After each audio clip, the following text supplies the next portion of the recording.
Em nome do Pai, do Filho e do Espírito Santo. Amém. Retrato de Jacinta. Agora vou continuar a leitura da primeira memória da irmã Lúcia. Este livro está online e qualquer um pode baixar para ler melhor. Vamos começar então. Primeiro ponto que a Lúcia vai falar sobre o temperamento de Jacinta. Excelentíssimo e reverendíssimo Sr. Bispo, antes dos factos de 1917, exceptuando o laço de parentesco que nos unia, nenhum outro afeto particular me fazia preferir a companhia da Jacinta e Francisco a de qualquer outra criança. Pelo contrário, a sua companhia tornava-se-me, por vezes, bastante antipática pelo seu caráter demasiado melindroso. A menor contenda das que se levantam entre as crianças quando jogam era bastante para fazer ficar amoada, a um canto, a prender o burrinho, como nós dizíamos. Para fazer voltar a ocupar o seu lugar na brincadeira, não bastavam as mais doces carícias que em tais ocasiões as crianças sabem fazer. Era então preciso deixá-la escolher o jogo e o par com quem queria jogar. Tinha, no entanto, já então um coração muito bem inclinado. E o bom Deus tinha dotado de um caráter doce e meigo que a tornava ao mesmo tempo amável e atraente. Lúcia começa a falar da Jacinta e do seu temperamento. Jacinta tinha um temperamento muito melindroso. Como aqui ela diz, ficava moada por tudo e por nada. E para fazer ficar novamente bem disposta, tinha que se fazer as vontades a ela. Então, Jacinta tinha um problema com o seu temperamento. Como nós muitas vezes temos, eu posso dizer, eu também quando era mais jovem, eu ficava zangada por tudo e por nada. Muitas vezes ficamos amoadas e muitas vezes não queremos aceitar não queremos aceitar que a nossa vontade não seja satisfeita ou da forma que nós queremos que seja satisfeita. E Jacinta era mais ou menos assim. Jacinta, se as coisas não corriam conforme ela queria, o que acontecia é que ela ficava chateada, ficava moada, como dizia na terra de Lúcia, ficava a um canto a prender o burrinho. Engraçada essa forma de dizer daquele tempo. E então por isso que a Lúcia, ela não tinha antes das aparições, não tinha uma preferência de estar com os primos, porque como quem já conhece a história as memórias da irmã Lúcia, já teve a ler vários escritos da Lúcia, Lúcia sempre gostou de estar com as crianças, a brincar com as crianças. Aliás, Lúcia era sempre procurada. Quando havia preparação de alguma festa, era sempre procurada para fazer as festas com as crianças da aldeia, com os jovens. Lúcia era muito querida. Era sempre uma companhia que muitos queriam ter ao seu lado. E ela, depois de tudo que vai acontecer em Fátima, vai mudar muito, vai querer se fugir um bocado desses momentos, por causa dos pedidos de Nossa Senhora. Mas Lúcia, quando via que Jacinta era assim um bocado melindrosa, ela não estava assim muita vontade, não tinha muita vontade de estar. Mas Lúcia percebia que havia um caráter doce e meigo em Jacinta. Aquela graça. Deus sempre nos dá graças. Graças que temos que desenvolver. Como disse, a nossa fé não pode ser uma fé emocional, é uma fé prática. E Deus nos dá os instrumentos para trabalharmos as nossas emoções, os nossos quereres. E a Jacinta também deu um caráter doce e meigo. E era isso que Jacinta precisava para que trabalhasse com aqueles defeitos aqueles defeitos do seu caráter que eu também tinha. Então Lúcia vai continuar aqui a dizer: não sei porquê a Jacinta com seu irmãozinho Francisco tinham por mim uma predileção especial e buscavam-me quase sempre para brincar. Não gostavam da companhia das outras crianças e pediam-me para ir com eles para junto de um poço que tinham os meus pais no fundo do quintal. Uma vez aí, a Jacinta escolhia os jogos em que nos íamos entreter. Os seus preferidos eram quase sempre sentados sobre esse poço, que era coberto de lajes por cima. À sombra de uma oliveira e de umas ameixeiras, o jogo das pedrinhas, o do botão. Com este vi-me também, não poucas vezes, em grandes aflições, porque quando nos chamavam para comer, encontrava-me sem botões na roupa. Por ordinário, ela tínhamos ganhado e isto era o bastante para que minha mãe me ralhasse. Era preciso pregá-los à pressa. E como conseguir que ela nos desse? Se além do defeitilho de amoar tinha o de agarrada. Queria guardá-los para o jogo seguinte, para não ter que arrancar-os dela, só ameaçando-a de que não voltava mais a brincar com ela, é que os conseguia. Quer dizer, Jacinta, ela ganhava, havia o jogo do botão. Muitas pessoas, muitas vezes, talvez não saibam o que é o jogo do botão. Eu estive a procurar o que era o jogo do botão. Já não é do meu tempo. E eu então encontrei na internet, que se encontra praticamente quase tudo, e com alguma dificuldade, que isto não tinha nada a ver com o jogo de futebol de botão. Era outro jogo. Esse jogo consistia no seguinte: era feito ou jogado por 2 colegas, pelo menos, não é? Duas crianças. Eram necessários 2 botões. Antigamente até se usava muito os botões das ceroulas, né? Alternadamente, cada jogador tinha de bater o seu botão de encontro a uma porta. Se o Joaquim, por exemplo, lançasse o botão e ele ficasse no chão, a menos de um palmo do outro, o adversário tinha de lhe entregar um outro botão como recompensa. E o jogo prolongava-se por largos minutos até estarem cansadas, até as crianças estarem cansadas ou saturadas do mesmo jogo, ora ganhando, ora perdendo um botão. E era assim o jogo do botão. Mas as crianças jogavam muito esse jogo. E quem perdia tinha que dar os botões.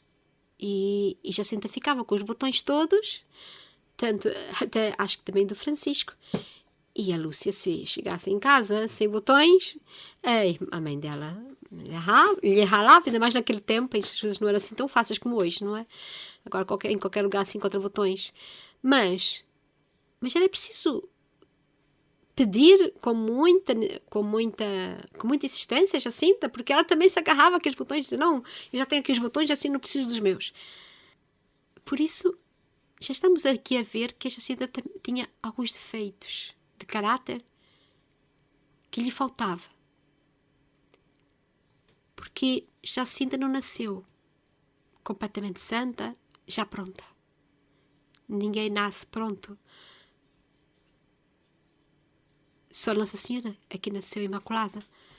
De resto, nós nascemos com inclinação ao pecado original. E essas inclinações é aquilo que Jesus disse que nós temos que renunciar. Renuncia a ti próprio. Renuncia a ti próprio. Por isso, Jacinta tinha essas limitações, como nós temos também outras, ou as mesmas que ela. Por isso Lúcia continua aqui a dizer: não poucas vezes acontecia não poder satisfazer o desejo da minha amiguinha, como minhas irmãs mais velhas, que era uma tecedeira e a outra costureira, passavam os dias em casa. As vizinhas pediam à minha mãe para deixarem os seus filhinhos no pátio de meus pais, junto de mim, a brincar, sob a vigilância de minhas irmãs, enquanto que elas iam para os campos trabalhar. Minha mãe dizia sempre que sim, embora custasse a minhas irmãs uma boa perca de tempo. Eu era então encarregada de entreter essas crianças e ter cuidado de que não caíssem num poço que havia nesse pátio. 3 grandes figueiras resguardavam dos ardores do sol, e essas crianças,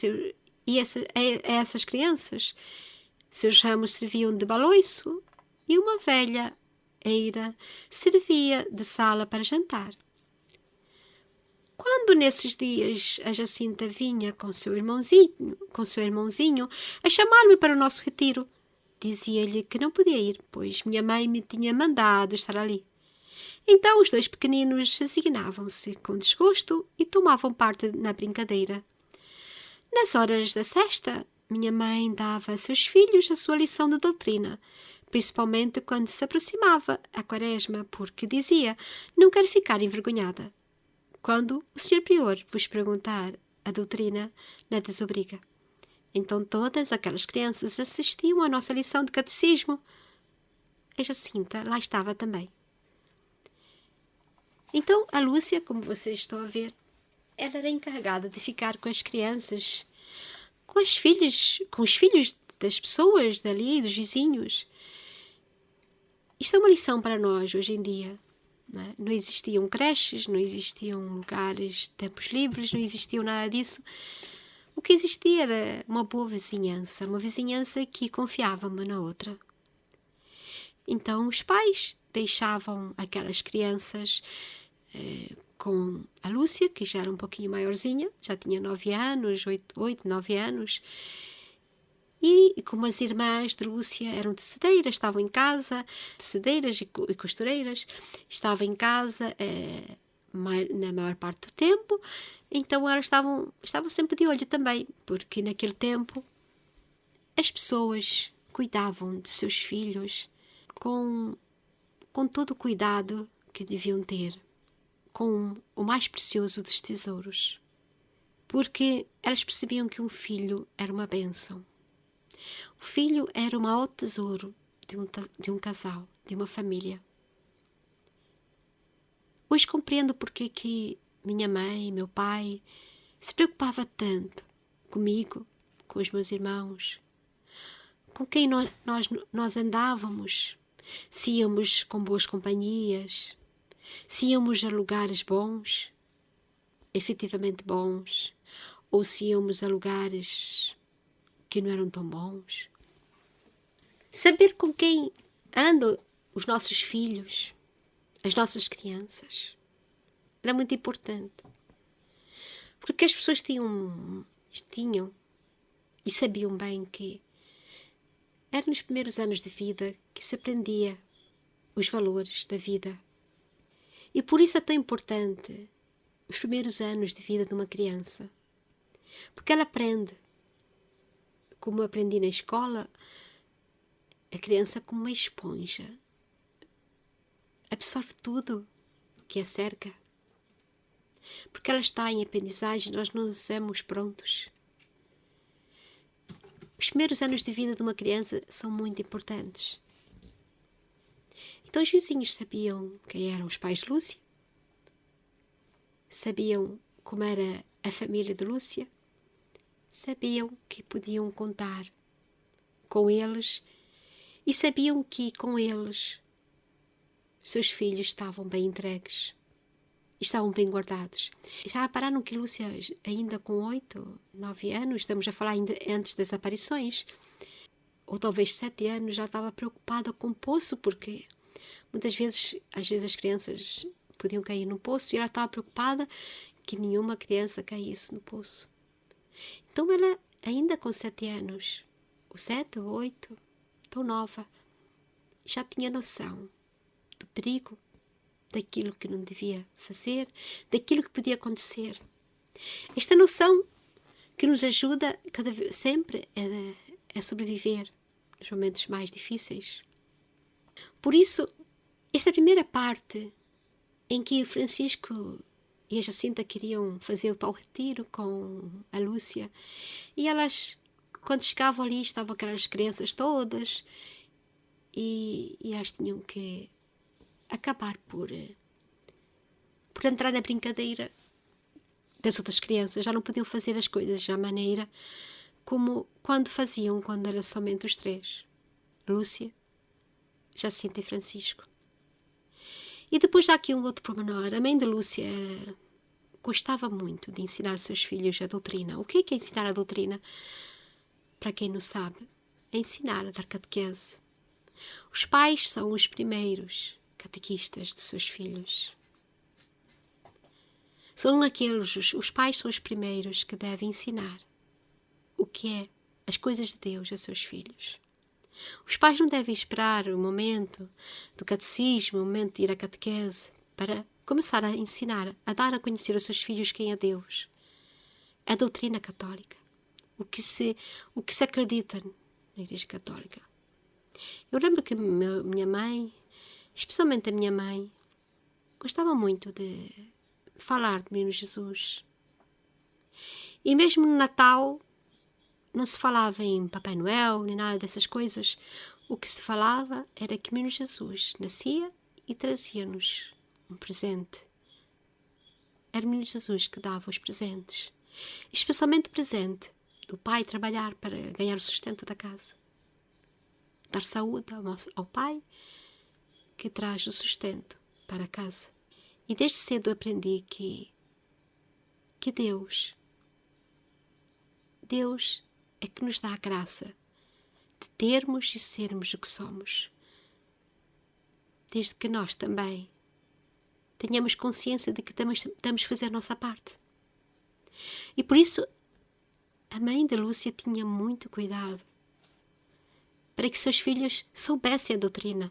E ela aqui diz, para que depois não ficassem mal diante do padre, quando fosse perguntar a doutrina. E ainda sou desse tempo em que para fazermos a primeira comunhão, nós tínhamos que responder às perguntas. Minha mãe, eu sempre gostei muito de saber sobre a Igreja Católica, sobre a doutrina. E claro que a minha mãe contava, a minha memória é mais da primeira comunhão, que para mim foi muito importante, a minha primeira comunhão, que eu fiz com 5, 6 anos de idade. Mas eu fiz porque o padre na altura disse: só farás a primeira comunhão se responderes as perguntas que eu te fizer. E eu decorei aquilo tudo. Mal sabia ler e escrever naquela altura, mas sabia. Eu não estou a falar isso para a glória, para me gloriar, mas estou a falar isso para dar graças a Deus, a meu pai e a minha mãe, por me falarem de Deus desde muito cedo. E por isso de falarem é que me deu a oportunidade de cedo tomar a primeira comunhão, de cedo conseguir fazer a primeira comunhão. Porque na altura eu estava a ensinar o meu irmão mais velho, o meu irmão que tinha 2 anos mais do que eu, e eu estava ali atenta a ouvir o que minha mãe explicava ao meu irmão. E por isso também quis eu também fazer a primeira comunhão. E o meu irmão fez a comunhão solene e eu fiz a primeira comunhão. E isto eu digo para agradecer em memória dos meus pais, porque os pais devem ser os primeiros catequistas dos seus filhos. Minha mãe não esperou que eu fosse para a catequese para aprender o catecismo. Minha mãe não esperou. A mãe de Lúcia não esperou. A mãe de Lúcia estava ali a dar catequese aos seus filhos e as crianças dos outros também aprendiam. A mãe de Lúcia também tinha o costume de contar a história da vida dos santos. Depois, aos poucos, nós, à medida que vamos lendo as memórias, vamos entendendo mais sobre isso. Mas isto é um convite a todos nós. Os pais de agora têm a perceber que são os primeiros catequistas dos seus filhos, por palavras e também por ações. Levar os seus filhos à missa, ensiná-los a fazer as suas orações logo que acordem. E os pais têm que dar o exemplo. Em vez de virar para o lado da cabeceira e pegar o telemóvel, a primeira coisa, fazer o sinal da cruz e as orações do dia. Entregar o dia e tudo o que acontecer naquele dia a Deus, guardando todo o mal, para que chegue ao final do dia bem e sem cometer pecado algum. Aprendamos que Jacinta e Francisco, por ser esta primeira memória dedicada a Jacinta, estão a perceber que ela, no meio dessas crianças que aprendiam a doutrina com a mãe de Lúcia, também estava atenta às palavras da mãe de Lúcia. E por isso uma criança vai ouvindo as coisas boas sobre Deus, as coisas boas sobre os valores que nós temos que ter. E eu acredito que a história da Jacinta está apenas a começar e mais muito já tem a nos ensinar. Em nome do Pai, do Filho e do Espírito Santo. Amém.